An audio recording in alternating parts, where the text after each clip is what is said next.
A few miles from the imperial city of Delhi stands the celebrated Tower of Victory, one of India's architectural wonders, commemorating the victory of Mohammedan over Hindu civilization. It is made of red sandstone, and it has been standing in this remarkable state of preservation for over 700 years. The story of Mohammedanism in India is picturesquely revealed in the numerous mosques and temples which dot the land, one of the most noted of which is that of Safan Jang, a Mohammedan general who distinguished himself in the conflict between Mohammedanism and Hinduism. His tomb is patterned after the famous Taj Mahal, which is regarded as the world's most celebrated Mohammedan shrine. Following the path of the Mohammedan conquerors, we arrive in Delhi, and the conspicuous landmark which first attracts our attention is the Cathedral Mosque, often referred to as the Friday Mosque, built about 3 centuries ago by the great Mohammedan emperor, Shah Jahan.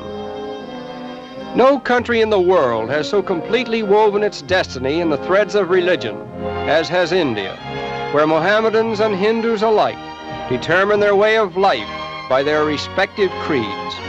They resort to their temples as the focal point around which their religious as well as social life functions. And so sensitive is the thread between these two great creeds that a false gesture on either side is enough to create an uprising. For example, if a Mohammedan should intentionally belittle a sacred cow, or if a Hindu should drive a pig into a Mohammedan temple, a riot might follow. For Hindus worship sacred cows, and Mohammedans abhor pigs. We are now on Chandni Chowk, or Silver Street, which was once regarded as the richest street in the world because of the priceless treasures found in the exclusive shops that flanked its sidewalks. In modern times, however, Chandni Chowk has lost much of its glamour. But in the so-called Ivory Palace, we may find examples of craftsmanship that brought world fame to Chandni Chowk. Ivory carving, one of India's traditional arts, has been handed down from father to son from time immemorial, and it is reasonably assumed that no small amount of the most famous examples of ivory carving in the world today originated here. This is an ivory tusk out of which a dozen small elephants have been carved, one of the supreme achievements of ivory carving.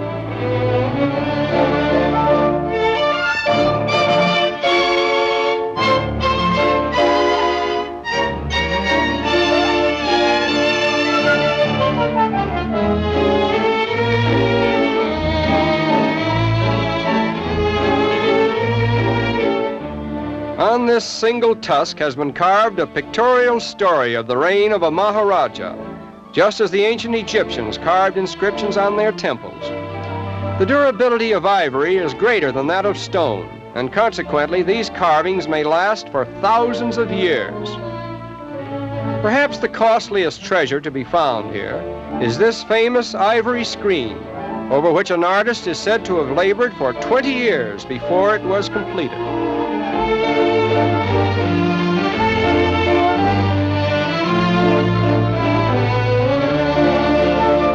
No picture can do justice to the delicate carving in this masterpiece, into which about 30 choice elephant tusks have been transformed so neatly that even with a magnifying glass, it is impossible to discern where one piece ends and the other begins.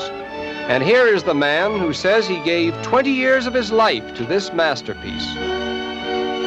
Ivory furniture is so precious and delicate that it takes considerable courage for an Occidental visitor to use it for the purpose it was intended, but it is really more sturdy than it looks.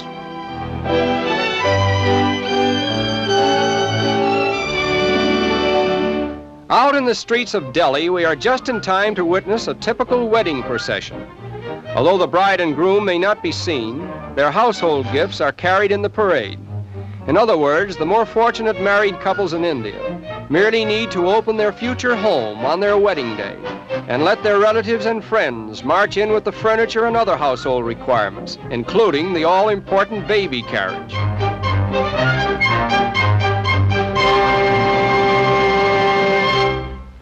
And now we come to what might be considered the most important structure in modern India, the capital at New Delhi, where the British Viceroy presides as the chief representative of the Crown in all of India. The arrival of the Viceroy at a horse and cattle show in Delhi is a most impressive sight, and it is a colorful reminder of the pomp and circumstance of old England, vying with the proverbial pageantry of ancient India.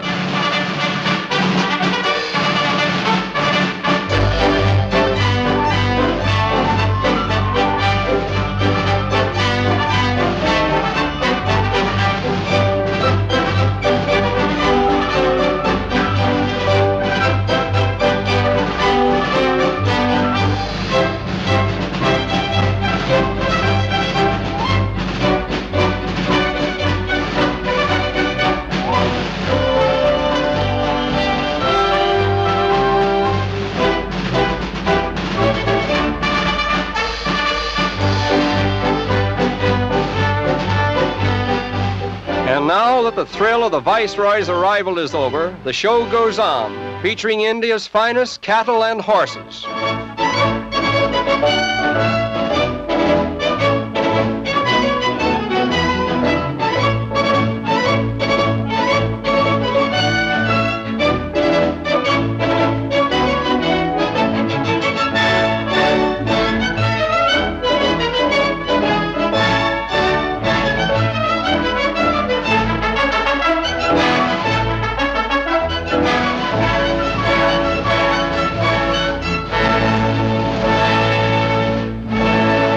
Sharing equal honors with the horses are the blue ribbon bullocks, representing the farming districts of central India.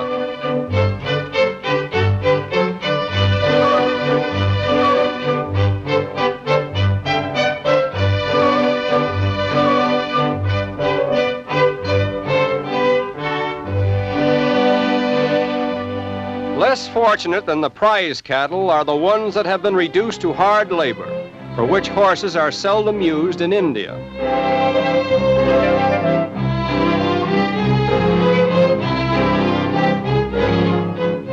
All over India, the streets are thronged with bullocks, and an automobile in their presence is as foreign as cattle would be in the main streets of our Occidental cities. The sacred bullock, however, has an easy time of it, mingling freely with the population and living off the fat of the land. A land that has witnessed a pageantry of life unparalleled by any other country. A land in which Hindus and Mohammedans have had their day of rule, finally surrendering to the British Christians, a few thousands of whom now have the responsibility of ruling a fifth of the human race. Truly, this is a great tribute to Great Britain's statesmanship, as well as her universal sense of law and order.